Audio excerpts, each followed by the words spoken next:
বিসমিল্লাহির রহমানির রহিম। প্রিয় বন্ধুগণ, আলোচনা করব হিস্টেরিয়া রোগের উপরে। এই হিস্টেরিয়া রোগকে এককালে মানুষ মনে করত এটি দেবদানবের আসর। পরবর্তীতে গবেষকরা আবিষ্কার করেন হিস্টেরিয়া রোগ নার্ভের ডিফেক্ট হতে সৃষ্টি হয়। এরপরে আরও গবেষণা করে এর পরবর্তী গবেষকরা আবিষ্কার করেন হিস্টেরিয়া রোগ এটা একটি মানসিক রোগ। তো যাই হোক, গবেষণা থেমে থাকে না, বারবার গবেষণা করে মানুষের ধ্যান ধারণা পরিবর্তন হয়। তো প্রিয় বন্ধুগণ, আমি যেটা মনে করি হিস্টেরিয়া রোগ এটি একটি সাইকোসোমাটিক ডিজিজ এবং এর পিছনে একটি বড় ভূমিকা রাখে হেনিম্যানের আবিষ্কৃত মায়াজম। তো প্রিয় বন্ধুগণ, হিস্টেরিয়া রোগ সম্পর্কে ভারতের ডাক্তার আরফাল ওনার প্র্যাকটিস অফ মেডিসিনে আমাদেরকে যে ধারণা দিয়েছেন সেই ব্যাপারে আমি কিছু কথা বলবো সংক্ষিপ্তভাবে।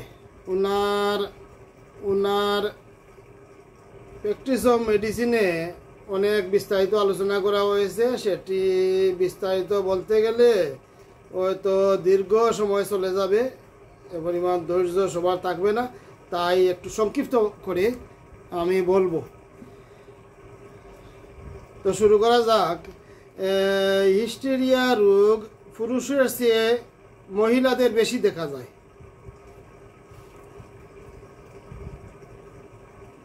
আক্ষেপ ঘটবার আগে গলদেশের মধ্যে যেন কোনো কিছু আটকে আছে বলে মনে হয়। হিস্টেরিয়া রোগ পুরুষের চেয়ে মেয়েদের বেশি দেখা যায় এবং হিস্টেরিয়ার আক্ষেপ ঘটবার আগে গলদেশের মধ্যে যেন মনে হয় কোনো কিছু আটকে আছে, গিলে ফেলার ব্যর্থ চেষ্টা করে। চৈতন্য সত্ত্বেও কথা বলতে পারে না। হিস্টেরিয়া রোগাক্রান্ত ব্যক্তি চৈতন্য সত্ত্বেও কথা বলতে পারে না।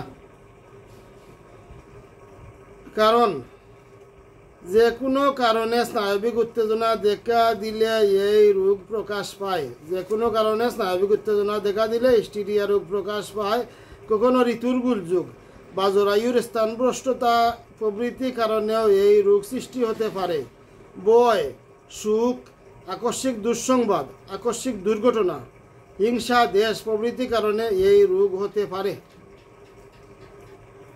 প্রণয়ে ব্যাঘাত প্রভৃতি কারণেও হিস্টেরিয়া রোগ হতে পারে। আবার অনেক সময় হিস্টেরিয়া রোগাক্রান্ত রোগীর ফিট দেখে অনেক স্ত্রীলোক এই রোগে আক্রান্ত হন, এমন ঘটনাও দেখা যায়।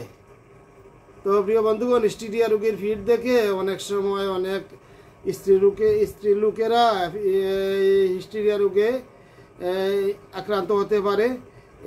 তখন সেই পুরাতনকালে ধারণা করা হতো যে সেই দেও লাগা রোগীর কাছে যাওয়ায় বা ভূত লাগা রোগীর কাছে যাওয়ায় ওনাকেও ভূতে আক্রমণ করেছে। আসলে তা নয়। হিস্টেরিয়া রোগীর ফিট দেখে অনেক স্ত্রীলোক এই রোগে আক্রান্ত হতে পারে। রমণীদের ডিম্বকোষ বা জরায়ু সংক্রান্ত কোনো রোগ দীর্ঘদিনের পীড়া হলে হিস্টেরিয়া রোগ হতে পারে। অনিয়মিত ঋতুস্রাব বা বন্ধ্যাত্ব, উপযুক্ত যৌবনকালে বিয়ে না হওয়া, এইসবও হিস্টেরিয়া রোগের কারণ। লক্ষণ: এই রোগে পেট ফাঁপা, কষ্টকর ডেকুর বা হিক্কা উঠা, দারুণ শ্বাসকষ্ট, শ্বাস প্রশ্বাসে উচ্চ শব্দ, স্বরভঙ্গ, মূত্ররোধ, বাকরোধ ইত্যাদি লক্ষণ প্রকাশ পায়। পেট হতে গলা পর্যন্ত গুলার ন্যায় একটা পদার্থ উঠছে এমন অনুভব, মাথায় বেদনার লক্ষণ প্রকাশ পায়। পেট হতে গলা পর্যন্ত একটি গুলা উঠছে এমন অনুভব হয় এবং মাথায় ব্যথাও প্রকাশ পায়।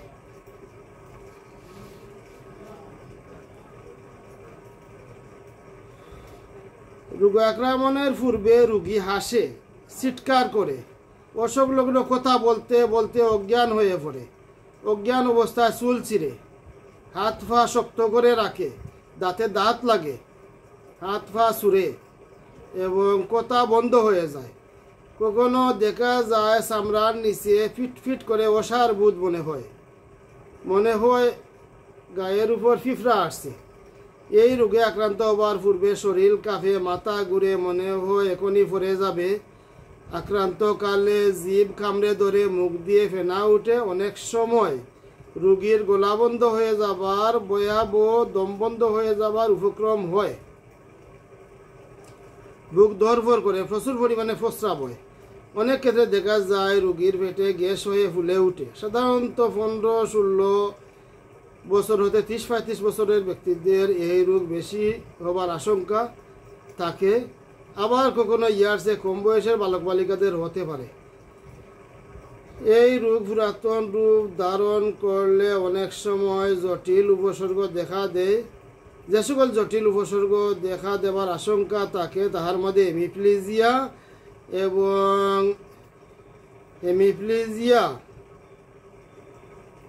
এবং প্যারাপ্লেজিয়া এই দুটি লক্ষণ দেখা দেয়। এই দুইটি উপসর্গ নিয়ে আমি পরবর্তী আলাদা আলাদা ভিডিও তৈরি করব।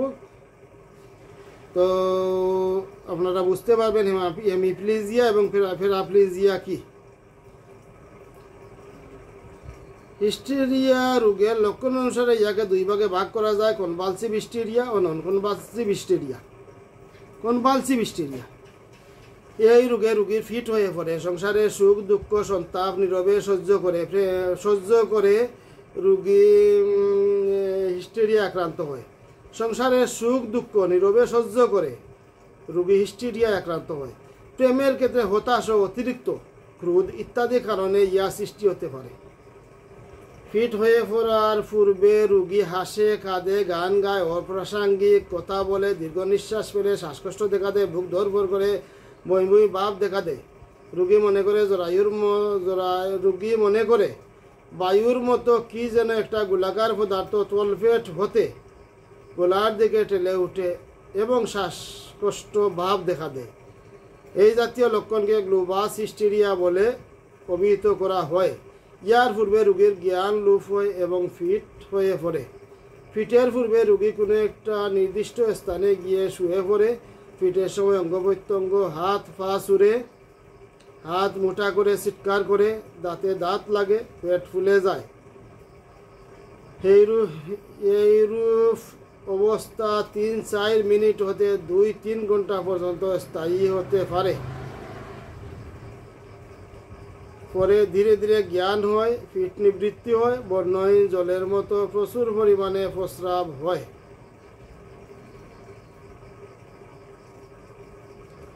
নন কনভালসিভ হিস্টেরিয়া ইয়াতে খেঁচুনি ভাব তেমন থাকে না। রোগ যদি সামান্য প্রকৃতির হয় তবে রোগীর মধ্যে গ্লোবাস হিস্টেরিয়া রোগের লক্ষণ প্রকাশ পায়। গ্লোবাস হিস্টেরিয়া রোগের লক্ষণ পূর্বে বর্ণনা করা হয়েছে। ইয়াতে উত্তেজিত ভাব, হর্ষ, বিষাদ, মানসিক অবস্থা পরিবর্তন ইত্যাদি লক্ষণগুলো প্রকট হয়ে ওঠে। রোগ যদি কঠিন প্রকৃতির হয় তবে রোগীর হাত পা বেশ নরম হয়ে থাকে এবং যে অবস্থায় রাখা হয় ঠিক সেই অবস্থায় পড়ে থাকে। এই জাতীয় অবস্থাকে ক্যাটালেপসি বলে। আবার রোগী যদি কয়েক মাস পর্যন্ত বিছানায় পড়ে থাকে তাহলে স্মৃতিশক্তি লোপ পায়, সমস্ত ঘটনাই সে ভুলে যায়, কোনো কিছুই মনে রাখতে পারে না। দীর্ঘ নিঃশ্বাসে দুর্গন্ধ হয়, বিকার ভাব দেখা দেয়, অনেক সময় আত্মহত্যার ভাব প্রকাশ পায়। জটিল উপসর্গ। হিস্টেরিয়ার জটিল উপসর্গ হল হিস্টেরিয়া রোগে আক্রান্ত রোগীর মধ্যে অনেক সময় জটিল উপসর্গের সৃষ্টি হয়ে থাকে। এই সকল জটিল উপসর্গ একবার সৃষ্টি হলে রোগীর অবস্থা অত্যন্ত ভয়াবহ হয়ে ওঠে। জটিল উপসর্গগুলোর মধ্যে প্রধান হচ্ছে পক্ষাঘাত। এই পক্ষাঘাত বিভিন্ন প্রকৃতির হতে পারে, যেমন হেমিপ্লেজিয়া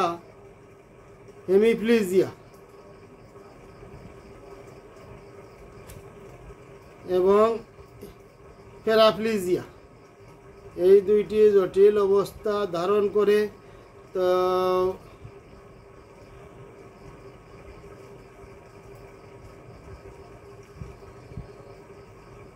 তো প্রিয় বন্ধুগণ, হেমিপ্লেজিয়া এবং প্যারাপ্লেজিয়া আর উপরে অনেক কিছু লেখা হয়েছে, সেদিকে আজ যাচ্ছি না। হেমিপ্লেজিয়া এবং প্যারাপ্লেজিয়া নিয়ে পরবর্তীতে দুটি ভিডিও তৈরি করব। পক্ষাঘাত ছাড়াও অন্যান্য যে সকল জটিল উপসর্গ দেখা দিতে পারে সেগুলো হচ্ছে হিস্টেরিক্যাল কন্ট্রাকশানস, মেন্টাস tremors, hysterical tremors, hysterical anaesthesia, hysterical hyperaesthesia. এগুলা ব্যাপারে একটু আলোচনা করি। হিস্টেরিক্যাল ট্রাকসার্স, হিস্টেরিক্যাল ট্রাকসার্স ইয়ার প্রধান লক্ষণ হচ্ছে পেশির সংকুচন, হাত পায়ের আঙ্গুল বেঁকে যায়, কুড়া হয়, কখনো কখনো গাড়, গলা, কাঁধ, মাড়ি, জিহ্বা আক্রান্ত হয়। পেশি সংকুচন ভাব কিছুতেই দূর করা যায় না। ইয়া কোনো ফিটের শেষে আরম্ভ হয় এবং পরবর্তী ফিট পর্যন্ত স্থায়ী হয়। দ্বিতীয়বার ফিট হলে আবার রোগী পরিত্রাণ পায়।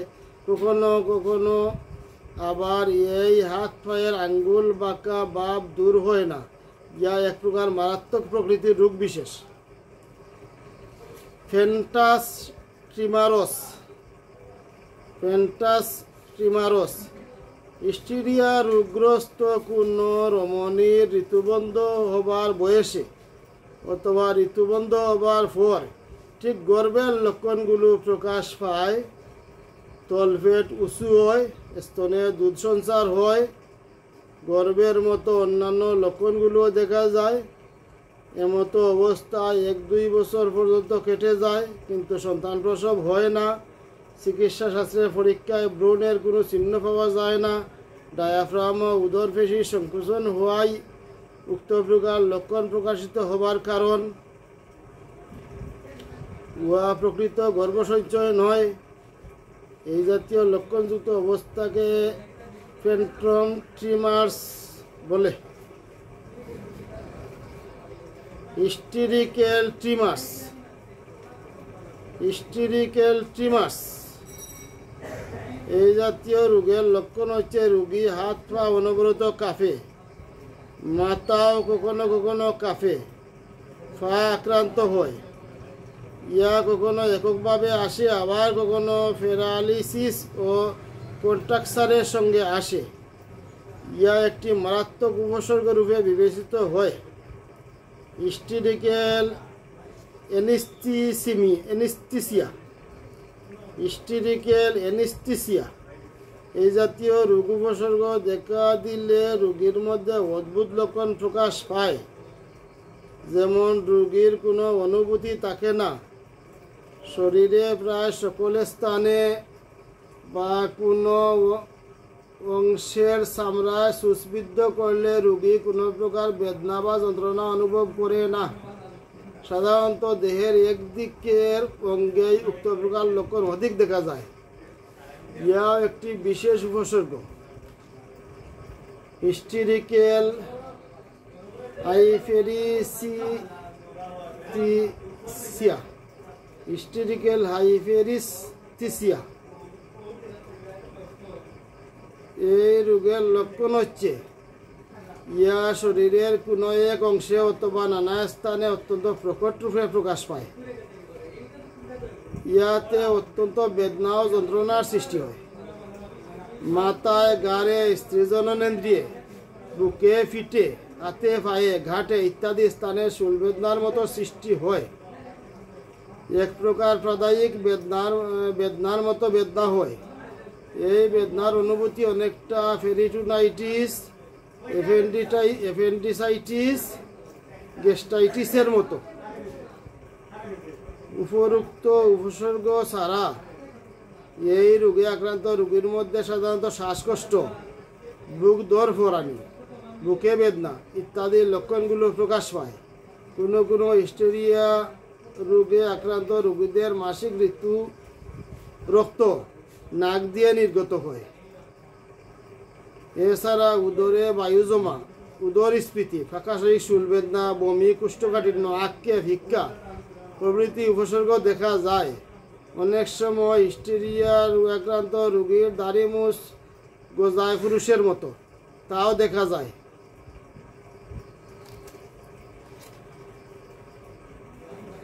এই হলো হিস্টেরিয়া রোগের কারণ লক্ষণের বর্ণনা। হিস্টেরিয়া রোগের আনুষঙ্গিক ব্যবস্থাপত্র।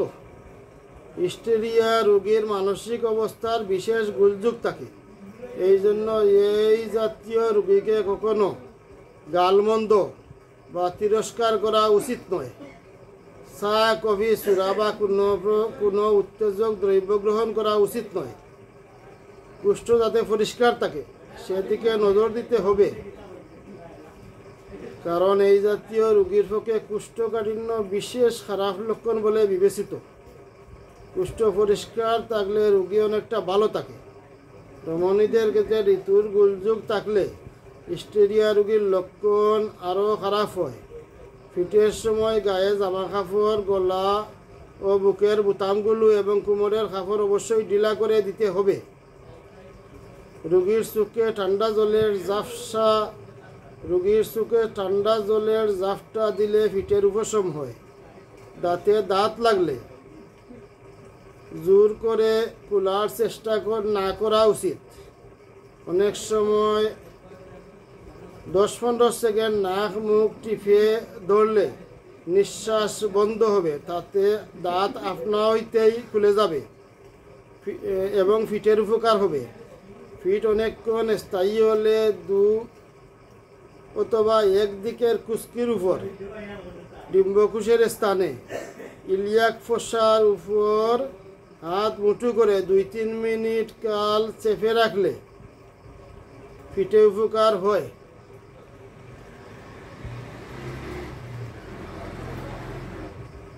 রোগীর চোখে ঠান্ডা জলের জাফটা দিলেও ফিটের উপশম হয়।